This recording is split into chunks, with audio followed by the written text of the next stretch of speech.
a mic test. Can you hear me in the back? Yeah? Okay, good. We've got some thumbs up from our 7 people back there. Great. As everyone has said, I am so pleased to be here at Southern and meeting with all 17 institutions because I'm so impressed with the path that you have started down and the journey that you're about to take. Moving towards outcome-based education, competency-based education is an incredibly innovative decision. It will make your system a leader in the country, and I just think it's an amazing choice, and all of you being here, about to take the steps to implement all of the steps that go with making a choice for outcome. It's just a great testimony to the improvement of higher education. So thank you for asking me to come, and what a lovely campus, what a lovely morning. So the title of my talk is Rubber Meets the Road, and it's got kind of a long, there's a colon, and then there's a long italicized little bit, you know how we are in higher education. And I thought I'd just take a minute and talk about why would I give a talk, especially about assessment and outcomes, that's talking about the rubber meeting the road. And if you're like me, you've been to a lot of assessment talks that expound about the principles of assessment and how important assessment is. And, we've all been to those talks. And those are great principles, and we all believe in them, and it's good to remind of them from time to time. But what I find when I go around the country talking about value rubrics, talking about assessment, talking about outcomes, talking about e-portfolios, is that everybody in the room is really hungry for the actual details of how you do assessment, or how you implement outcomes, or how you use a rubric. And they're sort of less interested in those, 50,000-foot principles. So I wanted to talk to you today and give you a real, first you collect a sample and then you randomize it and it's relevant, the real nitty-gritty kinds of stuff. Now, we're getting a little bit of a late start, and I've got to get you done at 10:15. So you're going to have to talk a little bit fast, and I may shorten some segments. I've got 2 breakout sessions in the afternoon. One is on assessment specifically, and talking about how you could use those outcomes, adopt rubrics, and actually get that assessment done, which is one of the projects in the timeline that the Board of Regents set forward. So I may condense the assessment section in here so that you could maybe come to the afternoon session if you wanted. Same goes for the curriculum mapping section. We've got another breakout session on curriculum mapping, which I think will be a good tool for you all for your first assignment from the Board of Regents for the September 30th deadline. So, just a little bit of introduction there. And as Marianne said, I ran the value initiative for AAC&U. I'll talk a little bit more about that later. But we, along with more than 100 faculty across the country, created 15 rubrics for use in institutional assessment, which is the type of assessment that your outcomes mandate that you do. Before that, I was at Portland State. I was faculty, and I ran their e-portfolio implementation and a couple of other technology implementations. I am currently at Virginia Tech. I am the Director of Curriculum Assessment and Communication there, and what else is there to say? Co-guided out of practice. I keep busy. Okay, so here's your timeline. I wanted to just, have this up so that we could be always thinking about how you're going to get that done, how that rubber meets the road. So it sounds like agreement on general education competency outcomes, you're way far down that road. That may be almost check-offable. So the next task, it sounds like, is for you guys to come up with, for each institution, your 30 credits that line up with those 8 outcomes. And then in the coming academic year, to create an assessment plan, got some website tasks over the summer, and then the following academic year, actually be implementing those assessment plan. So that's a pretty tight timeline.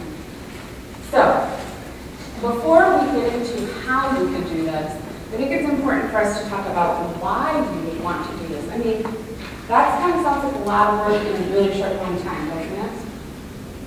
Yeah? No? You guys are good? Okay. I was going to say, because I could go home. If you guys would know what your plan is.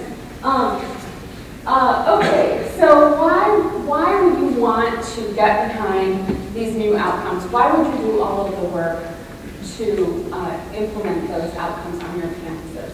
And it's a multiple-step process, so it's good to have understand the reasoning behind that. And we all know that as faculty, we're overworked, we're underpaid, we're on lots of committees, we're teaching lots of classes, we're on lots of dissertation committees, advising lots of students. We've got enough work to do. So to add to that is, it always feels like a little bit of a burden. But our students they're entering a far different world when they graduate than we did when we graduated. And moving to an outcomes-based model, a competency-based model, ensures that they have the skills and aptitudes and habits of mind that they need when they're entering the workforce or furthering their education, and can use those skills and aptitudes and habits of mind on the content that we teach them while they're at our institutions.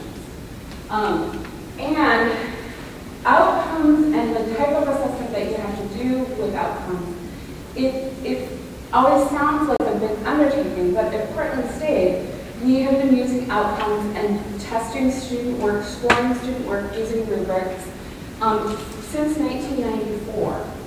So we've been undertaking this process for a long time. And I have a quick little story to share with you that I think illustrates how a small change that wasn't very laborious for faculty really made a big difference for students. At Portland State, one of our outcomes is appreciation of human diversity. And we gather work samples from all of our freshmen, and we have rubrics, we have a diversity rubric, and we get faculty together and they read student work samples, and they apply the rubrics, scoring them. And we got all the test results one year, the results of all of that data, and we found that in one particular course, we're of course looking at freshmen in all sorts of different courses, one particular course, the Columbia River Basin course, the diversity scores were noticeably lower than other courses that were, similar, all freshmen, We scratched our heads about that and we said, what can we do about that? We took that data to the faculty and they thought to themselves, well, this is an interdisciplinary course on the Columbia River Basin. Those of you not familiar with Oregon, the Columbia River, it forms the northernmost border for most of the state. And it is an incredibly rich geographic feature and has an incredibly rich history. And many Native American tribes lived along that river. Some still do, and so there's a great Native American history there. So we went to the faculty and said, gosh, your diversity scores aren't what we like. What kinds of changes do you think we could make? It felt very natural to them to add a module on the Native American history and work that into other pieces of the course.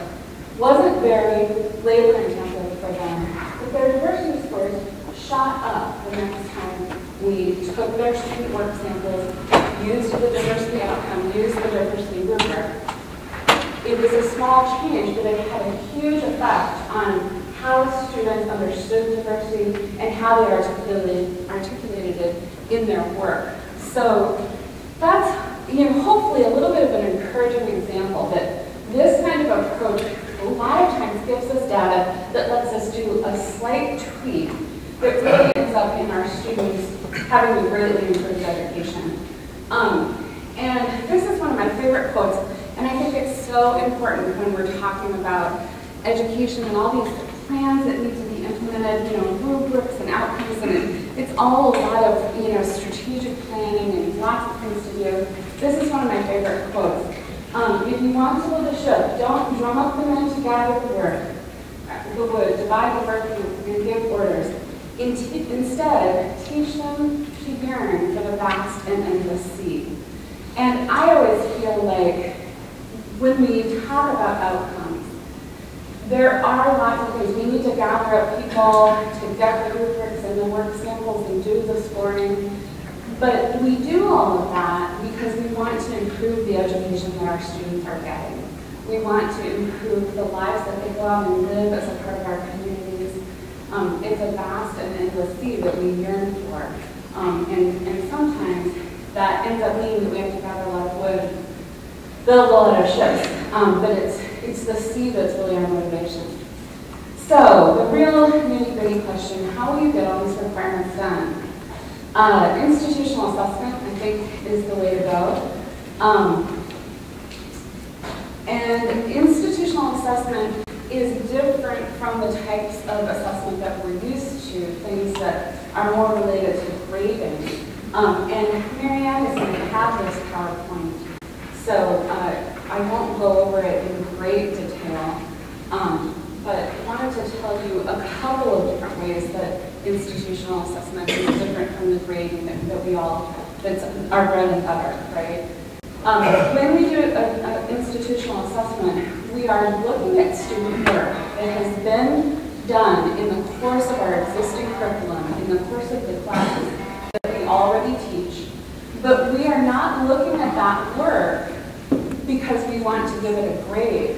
We're usually looking at it after grades are already in. We're looking at it to look for those outcomes, to see how our students are doing in those broad general categories that we know are important for them once they leave us. Also, we all know that when we grade a paper, we're usually the only ones grading a paper, and when we do institutional assessment, we've got at least 2 readers, and sometimes if the scores are significantly different, we've got 3 readers. I wanted to show you this. This is a line from a value rubric. Can you see it okay in the back? A little bit, okay. So this is a line from the critical thinking rubric. The criteria that we're looking for on this particular line is the students articulating the influence of context and assumptions. And we've got at level 4 here that they're doing that thoroughly. At level 2 that they can identify, they're presenting relevant context, identifying assumptions.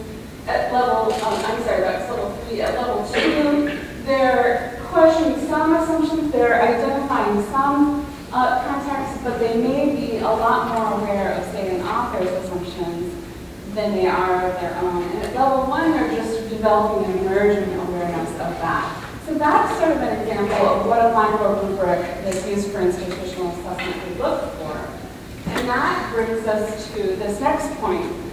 Another way that institutional assessment is different from grading is that we are not concerning ourselves with the assignment, whether the student did the assignment right or wrong, how well they did on that assignment. What we care about is whether what is happening in that student paper or other form of student work is lining up with this rubric. Are we seeing the behavior that this rubric articulates in that student work? And that's really the main difference in institutional assessment. We're looking for those outcomes, those behaviors that the rubric defines. Those may or may not match up with the course and the assignments that we're looking at. Also, this may help you relax a little bit. You guys have 8 outcomes, and it would be very unusual for schools to assess all 8 outcomes every year. Most schools that do institutional assessment rotate through those subjects. Maybe you do 3 a year or 2 a year. Maybe if you're really ambitious, you do 4 a year. And I only know of one school in the whole country that literally scores every work sample for their institutional assessment program. Most take a representative sample. So again, that sort of lightens the load of institutional assessment a little bit. So if you were going to do institutional assessment, that would be really one of the best ways to implement the outcomes from the Board of Regents. I would really recommend the value cycle. So people have talked this morning already about the value rubrics. Value stands for Valid Assessment of Learning in Undergraduate Education. And there are six steps. We start with outcomes. We then move into creating or adopting rubrics. You're in a little bit of a good position because you've got some value rubrics that you could either adopt wholesale or use as a springboard for your own adoption. And then curriculum mapping, work samples, assessment, and then curriculum reform or closing the feedback loop. So the first step is outcomes. And the Board of Regents has decided on these outcomes for you. And I think normally we would see sort of two responses from most faculty in your position. I think it's only natural to feel a little bit hesitant when you've got a decision that someone else made for you. Now, it sounds like a lot of your faculty were really deeply involved in that decision, so that's an advantage. But I think the other approach is a little bit more in keeping with where we're going nationally in higher ed, which is to think about that the Board of Regents has really given all 17 institutions a tremendous leadership opportunity. We have a few LEAP states at AAC&U. LEAP is the name of our essential learning outcomes, which are very similar to your learning outcomes that the Board of Regents has handed down. And those states are doing similar work to the work that you're about to take on. But this is by no means a widespread practice in higher education. And so in giving you these outcomes, the Board of Regents is really giving you the opportunity to be national leaders in higher education and to be a model of best practices for how outcomes-based education or competency-based education can be done. And you're such a diverse group of campuses. I think that model would be very instructive for the community of higher education. And, you know, at least you don't have to start from scratch. You can only imagine how long a faculty committee of 17 institutions, you know, trying to identify common outcomes would take. I've done those committees. It's a long process. And I wanted you to know, too, a little bit about that nationally and internationally even, higher education is only going to keep moving deeper into outcomes or competency-based education. And I wanted to give you some resources about that as a background. Several years ago, AAC&U adopted the essential learning outcomes. They did that by collaborating with more than 1,200 member institutions across the country, having them identify what the important outcomes were for them, synthesizing all of that research, talking with employers about what skills and aptitudes and habits of mind they were looking for in graduates. So you can see the essential learning outcomes online. Those essential learning outcomes essentially translate out into 15 different areas, and we have, in collaboration with over 100 faculty around the country, made 15 rubrics that are available to the public for you, so you've got a little bit of a starting point. And sometimes those employer survey results are helpful. You may be in a context on your campus where it will be helpful to you to be able to say, 80% of employers say that they value teamwork as the second most important quality in someone that they would hire a recent college graduate. AAC&U does regular updates on that employer survey, and that data is available on the website as well.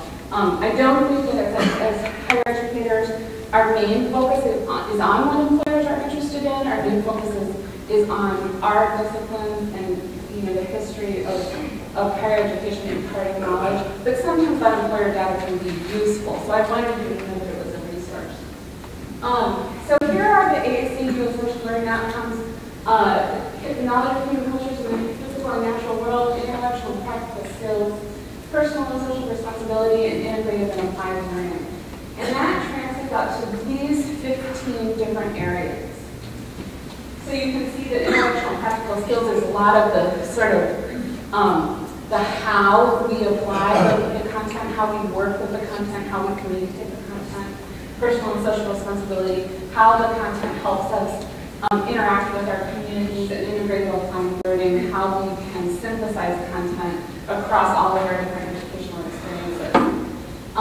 These are your outcomes, the Board of Regents outcomes. And you can see on the left-hand side, we've got sort of a pile of intellectual practical skills types of outcomes. And then you've got some kind of knowledge of human culture and the physical and natural world types of outcomes.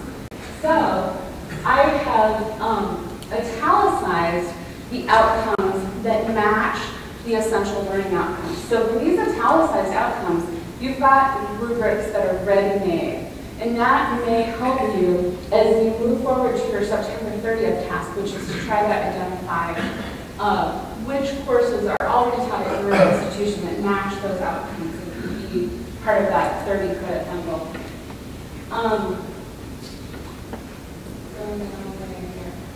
Okay. Yeah, so again, an entire system that is outcomes-based, that's just very unusual, incredibly innovative. You guys will be leading the way. Consensus around outcomes must still be built, as I'm sure you're far more aware than I am.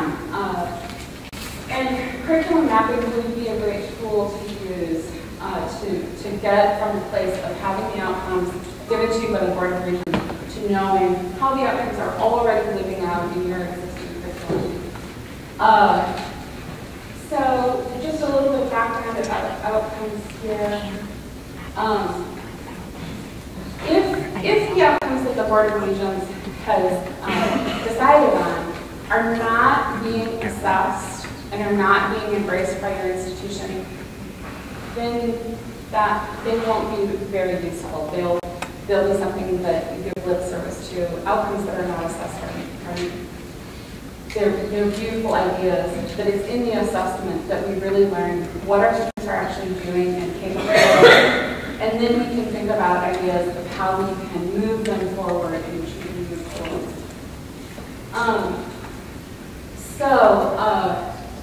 Three things about outcomes. Great to increase buy-in of outcomes. Important to increase the awareness, and sometimes that can even involve physical posting of outcomes.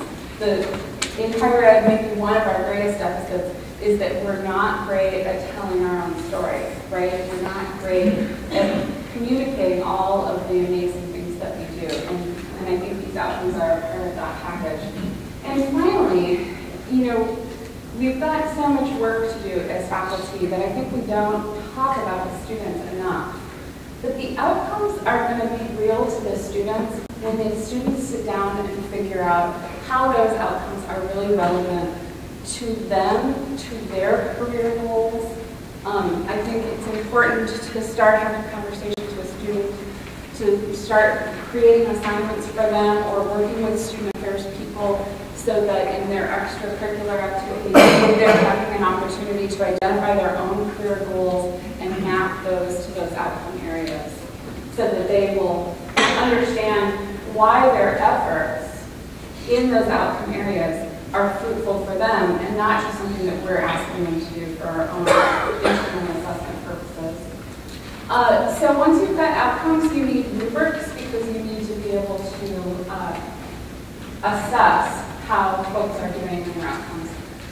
So just a little bit of background.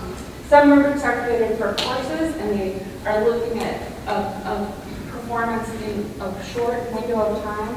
Other rubrics are developmental and look at a student's progress over the entire time they're in our higher education system. Sometimes it can be helpful if we're all using the same terms. So down the left-hand side of a rubric, we usually talk about that whole as being the criteria. So if we have a writing rubric, criteria might be things like grammar and thesis, things like that. Across the top, you usually have the levels, 1, 2, 3, 4, poor, fair, adequate, excellent. In the rest of the cells, you usually have text describing the performance. I'd recommend hanging on to a rubric, using it for a couple of different assessment sessions before changing it.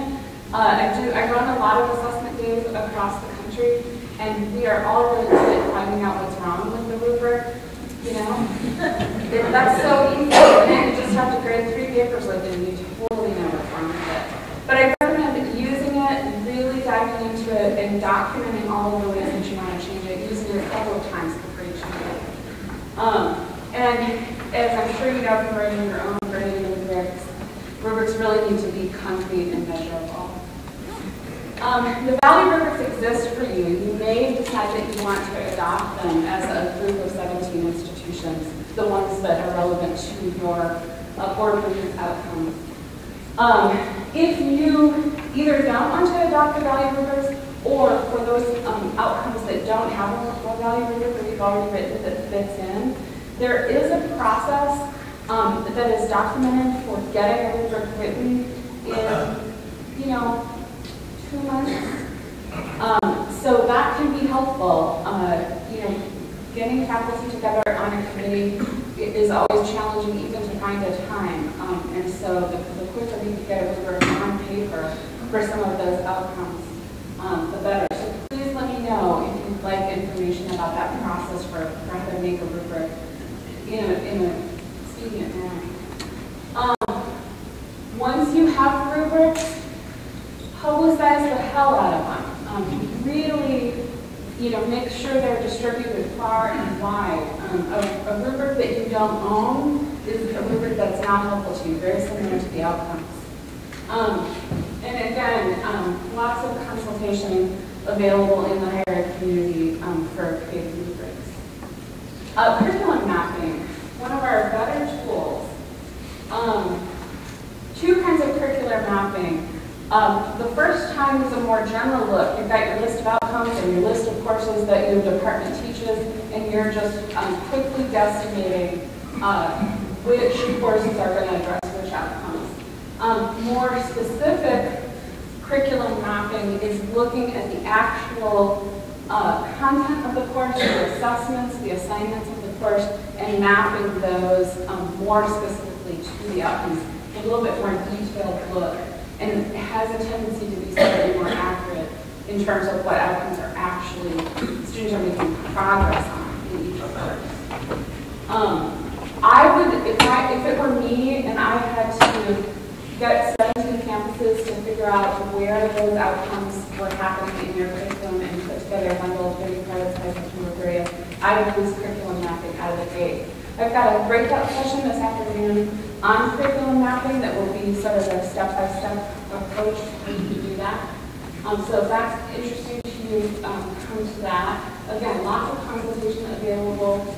It sounds a little bit time-consuming, but we could get 30 credits done within 5 one-hour meetings. So really doable.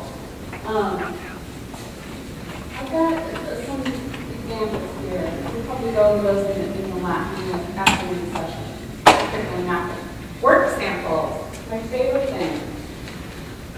The thing that I love about institutional assessment is that we're not creating special tests. We're not putting students in a sort of made-up environment and asking them to demonstrate their abilities in our competency areas. We're using assignments that they are already doing in the existing curriculum, and that really helps us, I think, especially with students who have issues with doing their best on tests, that's not a good environment for them.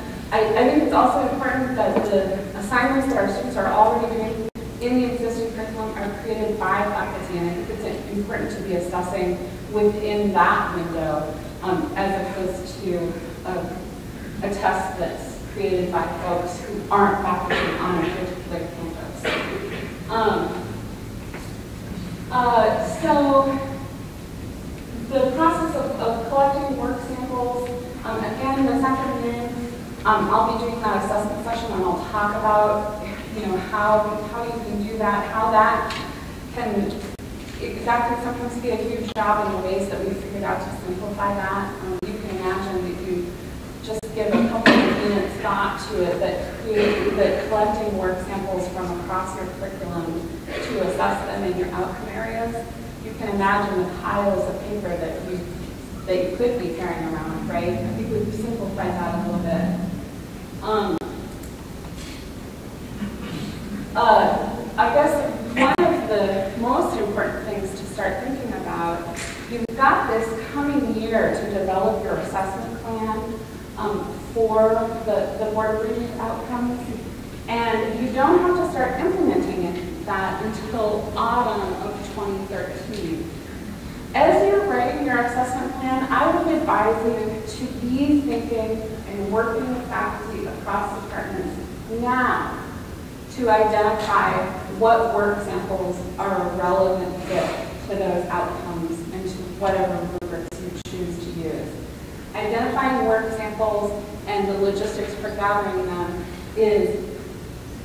it's a process that takes some orchestration. So I think you're going to be happier and less stressed if you do that identifying relevant work samples process earlier rather than later. Yeah, other questions, you know, do you want to do paper work samples? Do you want to do electronic work samples, student permission, those kinds of nitty-gritties? I'll talk about those in the afternoon session. The assessment process. So usually we do assessment at the end of the year, after grades are filed. A lot of times we do it over the week where spring term is over and summer term hasn't started yet. You can do it however it fits into the schedule on your particular campus. That sometimes is a good fit where faculty are still, they haven't left for their summer plans yet. And so that can be a nice little break. And what we found at Portland State, where as I said we've been doing this since 1994, is faculty only have to do it once, and then they're bitten by the institutional assessment bug, and they want to come back and do it again and again and again. We ask about 40 people to do this at Portland State every year, and last year we got 120 applications for those 40 spots. So faculty really enjoy doing this. I know you're thinking, it's summer, and you want me to spend a week scoring student work outside my classes? It doesn't sound fun. But for some reason it really is. It's one of the greatest faculty development opportunities that we have, and we really get to have some great conversations with colleagues from across your campus that a lot of times maybe you wouldn't normally have the opportunity to work with, and really sort of dig into the deeper questions that we often don't have time in our busy day-to-day faculty lives to think about. What approach could help this student articulate what I know they know. So it's a great week. I often talk about that I recommend a rest day. So I think probably the best approach is to do 3 outcomes a year and do it Monday, Wednesday, Friday, so that you've got Tuesday and Thursday off. Because I know we all know this from grading, right? If you have to grade all day, your brain is just mush at the end of the day. For some reason, doing institutional assessment scoring is worse. I don't know why it's worse, but you're really mush by the end of the day. So take Tuesday and Thursday off for sure. We score 1 outcome per day, so you've got your 8 outcomes. You might pick written communication and what is it, critical thinking or logical reasoning, and then maybe one of the ethical knowledge outcomes and do a Monday, Wednesday, Friday. You want to make sure that you're recruiting faculty from sort of all disciplines. You don't want a huge concentration of one or the other, because we really need all of those disciplinary voices to really help us look thoughtfully at how those outcomes are happening across the curriculum. So again, some details. We read the rubric, we do some calibration, then we start scoring. Usually faculty can do about 4 papers in 1 hour, depending on how long they are. And it's a pretty long day. I really recommend that faculty be compensated in some way for that. Some campuses choose to pay their faculty. Some campuses have a culture where it works better for them to give faculty, book money, technology money, sometimes different pots of money are available. It's going to be probably a most effective procedure if there's some incentive for faculty. And, we all have been through budget cuts in the last 10 or 15 years, right? They keep cutting the budget. And the food at events, it keeps getting, smaller and smaller and smaller, right? We used to have the really big bagels. Now we have the little bagels. Yeah, we've been there. We really highly recommend that when you've got faculty in the room and they're scoring student work all day, that you keep them fed and watered. The oatmeal grain is very, very mushy. It must be fortified by protein, caffeine. And then the fun part at the end of the day, really imperative that you get all of the faculty who've been scoring with you together and let them debrief about what they have learned. Because at that moment, they're going to have the most insight into how their courses can be tweaked, maybe some approaches to recommend to other faculty. It's really a rich time because we've spent all day watching students maybe try to articulate an outcome that you maybe feel sure that they have mastered, but maybe the assignment wasn't exactly, presented in the way that let them shine. And that moment at the end of the day, you know the tweaks that need to be made. And so capturing that information is really important. And it's summertime, it's 4 o'clock, you sort of want to go home, but take the time. Okay. Again, something available. I've done a lot of researches on this. If you'd like me to send you a really detailed schedule about, literally, you start reading the rubric at this time, that'll take 10 minutes. I've got a detailed schedule. I think I'm going to send it to you. I've got a PowerPoint. When you do that calibration discussion at the beginning of an assessment day, calibration is the most important part of an assessment day, and it's hard. Calibrating to a rubric is really hard. So I've got a PowerPoint that sort of trains folks how to be thinking, how to rubric think. And I'd be happy to share that as well. Okay, so here's our piece. Again, sort of the most important factor. The reason why we're doing this is to improve education.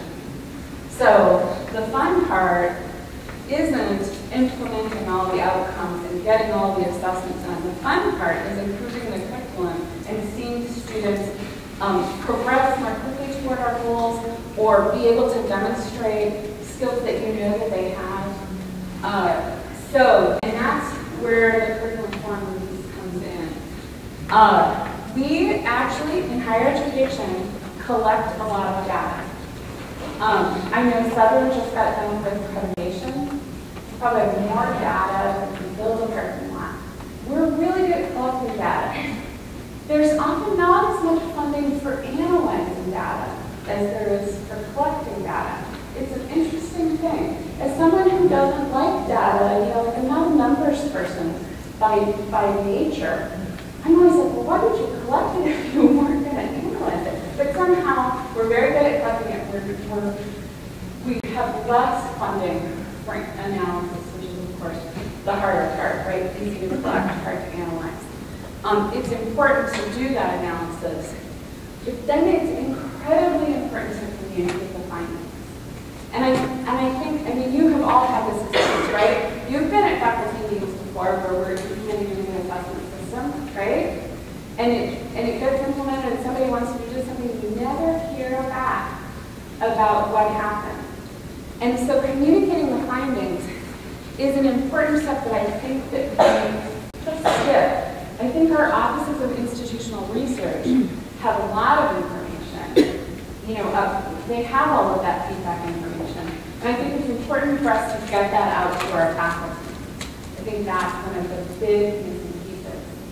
But then the next step is the one that we all miss. It's what we hear from competitors, right? Close the loop. We don't make time for our faculty to sit down, consider those findings, and tweak what they're doing you know, and we all know that as faculty, right? You're on contract, you're throwing syllabi together at the last minute. There's no time set aside for you to consult with your colleagues and take findings into account. And so it's important when we're looking at these outcomes and figuring out how to identify what's already going on in our curriculum that is relevant to those outcomes, and then using tools to assess our students in terms of those outcomes. It's important to make the space, once we have that information, to do the tweaks, to close the loop. Because that's really where, like with those Columbia River Basin students, we really see that meeting with those faculty took an hour. And yet those students really got a different picture, really had a different diversity experience that coming year with just those small tweaks. And who knows the ripples that that's going to have in the lives of those students, in the businesses that they go on to be a part of, the communities that they interact with.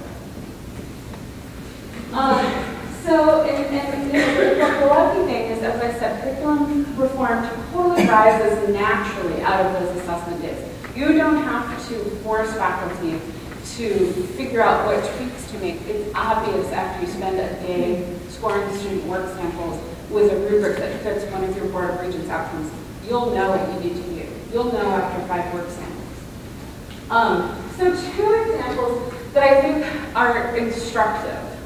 At Portland State, this is a link to, and as I said, we have this PowerPoint as we speak. I don't know, will it be emailed out? We'll post it. We'll post it. So, you know, in the PowerPoint that we post, these will all be hot links, so you can just click on them. This Portland State write-up is a write-up by Rowana Carpenter, who does general education assessment at Portland State. Brilliant woman, very short write-up about a couple of small changes that they made as a result of identifying outcomes, creating rubrics for those outcomes, collecting student work samples, scoring those student work samples, using those outcomes-based rubrics, getting the data back to faculty. A couple of small changes. Really nice write-up about how that worked. So that may be instructive. Another thing that is just a tremendous piece of work is a gentleman named Gary Brown, who was formerly at Washington State and now is at Portland State. Look at all the good people, except for in Connecticut, where you guys have your own collection of amazing people. Gary Brown did a huge critical thinking project at Washington State University, where they really, critical thinking was identified as a main outcome for them, and they did an incredible amount of assessment. And the lessons that he learned from that, you know, trying to implement a critical thinking assessment model there are just incredibly instructive, and he's a brilliant man. The first piece is a video of him speaking at an AAC&U event, and sort of giving the overview, read there, Laura. Wasn't that a great? I mean, just incredible. The work that they've done at Washington State, critical thinking is unbelievable, and really instructive, I think, if you're a campus that is thinking about, you know, how can we do this kind of work on our campus. The second is a write-up of that work, because I know sometimes videos aren't, you know, it's hard to reference the video. So those may be good models for you when you're trying to think about this in the days to come. So I wanted you to have those resources. So again, some kind of nitty-gritty about how to do that. And then this was just a little miscellaneous piece. Your timeline says that you need to be developing an assessment plan. And I wanted you to know that I have a generic model of an assessment plan that I'd be more than happy to share with you.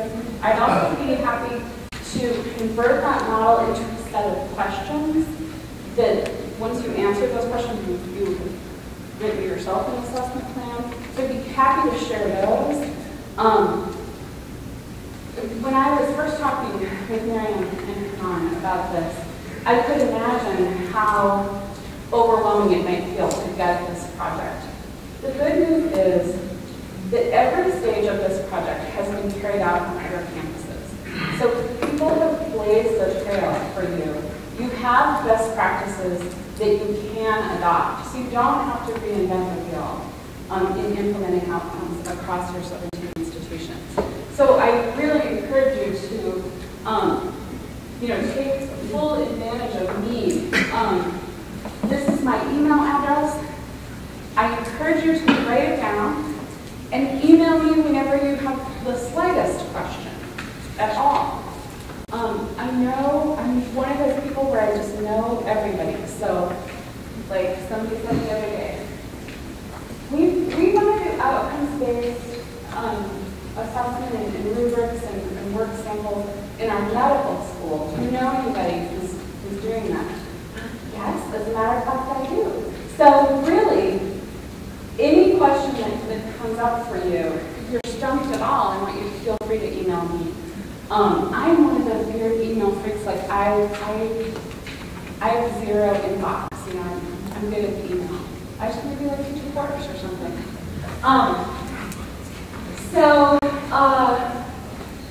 Again, I really admire all of the work that went into creating the outcomes, and I admire all of you giving your time today to come and think about how to make that happen on your campus. And I just think you guys are going to be, providing models for all of higher education. So it's just a pleasure to be here, and I really look forward to talking with you more and continuing to hear about how you're getting this work done. So I think we have a bit of time